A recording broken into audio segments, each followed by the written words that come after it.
नमस्कार, एक बार फिर से स्वागत है आपका JJN न्यूज़ की एक और खास ग्राउंड रिपोर्ट में। इस वक्त हम मौजूद हैं हल्द्वानी के काठगोदाम में स्थित एक होटल में, जहां पर उत्तराखंड बैडमिंटन परिवार की ओर से DGP जी के सम्मान में यहां पे एनुअल जनरल मीटिंग यहां पे आयोजित की गई है, जिसमें बतौर मुख्य अतिथि के तौर पर DGP अशोक कुमार पहुंचे हुए हैं। आपको बता दें कि आने वाली 30 तारीख में DGP जो है वो अपने पद से रिटायर होने वाले हैं, तो उनके सम्मान समारोह भी यहाँ पे आयोजित किया गया है।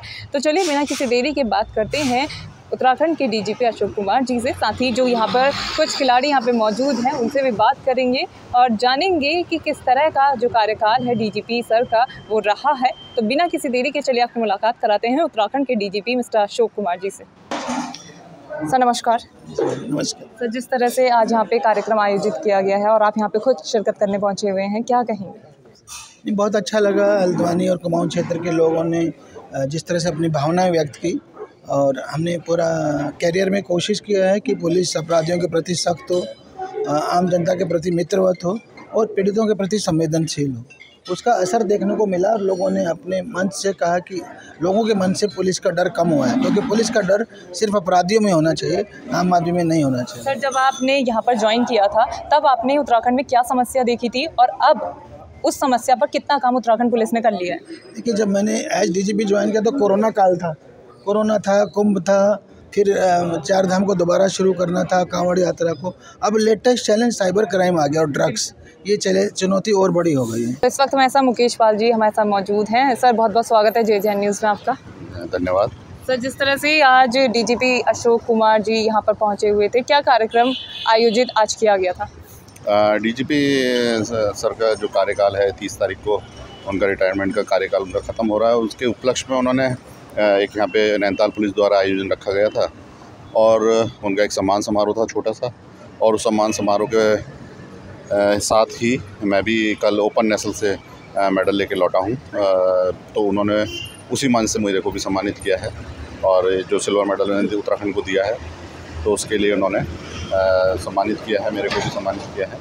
तो यही है कि एक अच्छे DG जो एक DG के साथ साथ एक अच्छे स्पोर्ट्समैन भी हैं, और उत्तराखंड पुलिस की खेलों को उन्होंने ऑल इंडिया पुलिस नहीं, वर्ल्ड पुलिस गेम्स तक उन्होंने पहुंचाया है। तो ऐसे अधिकारी का रिटायरमेंट होना और वो हम लोगों के लिए बहुत खलेगा। सर, जिस तरह से साइबर क्राइम की सर ने बात करी कि साइबर क्राइम अभी बहुत बड़ा है उत्तराखंड में, उन्होंने खुद एक बुक भी लिखी है इस पर। अभी उत्तराखंड पुलिस कहाँ देख रही है कि उत्तराखंड में साइबर क्राइम कितना बड़ा हुआ है? उत्तराखंड में उनके होने से साइबर क्राइम में काफ़ी कंट्रोल किया गया है, काफ़ी कंट्रोल आया है। आप देख रहे हैं कि उत्तराखंड को एक तरह से उन्होंने जो बिल्कुल अपराध नियंत्रण में किया है। तो आप उस चीज़ को देख के चलिए, अब कहीं ना कहीं छोटी छोटे तो कमियां रही जाती हैं। तो उसके लिए उनका जो कार्यकाल रहा है और वह है एक अपने में ऐतिहासिक रहा है, और पुलिस के लिए एक प्रेरणा स्रोत, एक प्रेरणादायक हैं। मैं तो आने वाली सरकार में भी चाहता हूं कि अगर उनको दिया जाए तो फिर सरकार में कोई ना कोई उनको जिम्मेदारी दी जाए जिसको वो बाखूबी निभाएं। नमस्कार सर। नमस्कार। आपका नाम? मेरा नाम सुरेश पांडे है। मैं एक अंतर्राष्ट्रीय एथलीट हूँ और मैंने भारत की तरफ से Switzerland, France, Japan, Malaysia, Kenya, Singapore, कई देशों में मैंने भारत का प्रतिनिधित्व किया है। किस गेम में? मैं एथलेटिक्स में विशेष कर मेरा क्रॉस कंट्री में मैं live 6 time national cross country champion रहा। वर्ल्ड चैंपियनशिप में मैंने भारत का प्रतिनिधित्व किया स्विट्ज़रलैंड में और फ्रांस में। और वर्तमान में मुझे पिछले वर्ष ही माननीय मुख्यमंत्री जी द्वारा लाइफ टाइम अचीवमेंट अवार्ड, जो कि सर्वश्रेष्ठ अवार्ड होता है, उसमें 5 लाख रुपीज़ का अवार्ड भी दिया गया और प्रशस्ति पत्र के साथ स्मृति चिन्ह मुझे भेंट किया गया। ये मेरे लिए तो बहुत बड़ा विषय है यही, क्योंकि एक खिलाड़ी को लाइफ टाइम अचीवमेंट मिलना अपने उसमें एक बहुत बड़ी उपलब्धि होती है। और वर्तमान में मैं अभी कुछ ही समय पहले मैं डिप्टी डायरेक्टर स्पोर्ट्स के पद पर कार्यरत था, और अभी मैं हल्द्वानी में रह रहा हूँ। और हल्द्वानी में रहते हुए मैं कई राष्ट्रीय और अंतर्राष्ट्रीय स्तर के मैंने पहले प्लेयर भी तैयार किए, और अब मेरा उद्देश्य है कि मैं जो स्लम में बच्चे रहते हैं उनको लेकर काम करना चाहता हूँ। कि स्लम के बच्चों को वो सुविधाएं नहीं मिल जाती, या उनको खेलों के प्रति उनको ये कहूँ कि उनको जानकारी नहीं है, और मैं वो जानकारी प्राप्त करूँ, उनको उस जगह पर ले जाना चाहता हूँ जहाँ से वो राष्ट्रीय और अंतर्राष्ट्रीय स्तर पर भारत का प्रतिनिधित्व करें और उत्तरांचल का गौरव। अगर मैं उत्तराखंड की बात करूँ तो सर, उत्तराखंड में भी बहुत ऐसे युवा हैं जो अभी देश में हमारा नाम ऊंचा कर रहे हैं। उनको ज़रूरत है थोड़े से सपोर्ट की जो वो अंतर्राष्ट्रीय स्तर पर भी अपना परचम लहरा सके। कहाँ आपको कमी लग रही है कि क्यों उनको अभी तक इतनी सपोर्ट नहीं मिला है? जैसे कि आपने कहा कि उत्तरांचल में प्रतिभाओं का अभाव नहीं है, ये वास्तविक में सत्य है कि उत्तरांचल में प्रतिभाएं हैं, बहुत ज़्यादा प्रतिभाएं हैं और उन्होंने समय समय पर देश का नाम रोशन किया है। ओलंपिक्स हो चाहे विश्व चैंपियनशिप हो, और सुविधाओं के अभाव में बनते हैं खिलाड़ी वैसे।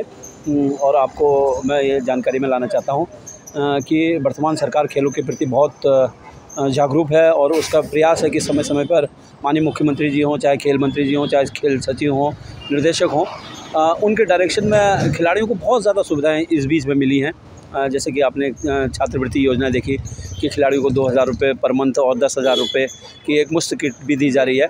तो पूर्व में तो ये सुविधाएं नहीं थी, लेकिन ये सरकार के आने के बाद काफ़ी कुछ बदला है और मैं चाहूँगा कि आने वाले समय में इससे भी ज़्यादा सुविधाएँ और मिले और उन बिगनर्स को मिलें जो कि जिनको प्लेटफॉर्म नहीं मिल पाया। और जैसे ही उनको ये सुविधाएं प्राप्त होंगी और हमारे जो रिज़ल्ट हैं वो दिखने लगेंगे। और आपने बीच में देखा भी है कि जैसे कि लक्ष्य सेन जो कि विश्व बैडमिंटन चैंपियनशिप में और ऑल इंग्लैंड बैडमिंटन चैंपियनशिप और थॉमस बैडमिंटन चैंपियनशिप में भारत का प्रतिनिधित्व करते हुए उत्तरांचल को तो उन्होंने गौरवान्वित किया ही है। तो इस तरीके की प्रतिभाएं हमारे पास बहुत ज़्यादा है। और नेशनल गेम्स में भी आपने देखा कि लॉन्ग डिस्टेंस में हमारे 10,000 में और भी इवेंट जैसे वॉकिंग में हम लोग काफ़ी अच्छा कर रहे हैं। तो देखा आपने, आज हमने आपको दिखाया कि किस तरह से यहाँ पर उत्तराखंड बैडमिंटन परिवार की ओर से एनुअल जनरल मीटिंग आयोजित की गई थी, जिसमें बतौर मुख्य अतिथि उत्तराखंड के डीजीपी अशोक कुमार पहुंचे हुए थे, जिनसे हमने जाना उनके कार्यकाल के बारे में। साथ ही जो खिलाड़ी यहाँ पे मौजूद थे उनसे भी जाना कि किस तरह से जो उत्तराखंड में क्राइम है या फिर स्पोर्ट्स में किस तरह से उत्तराखंड जो है वो प्रगति कर रहा है। तो ये थी JJN की खास ग्राउंड रिपोर्ट। मैं निशा अपने सहयोगी समय के साथ JJN न्यूज़ हल्द्वानी। नमस्कार।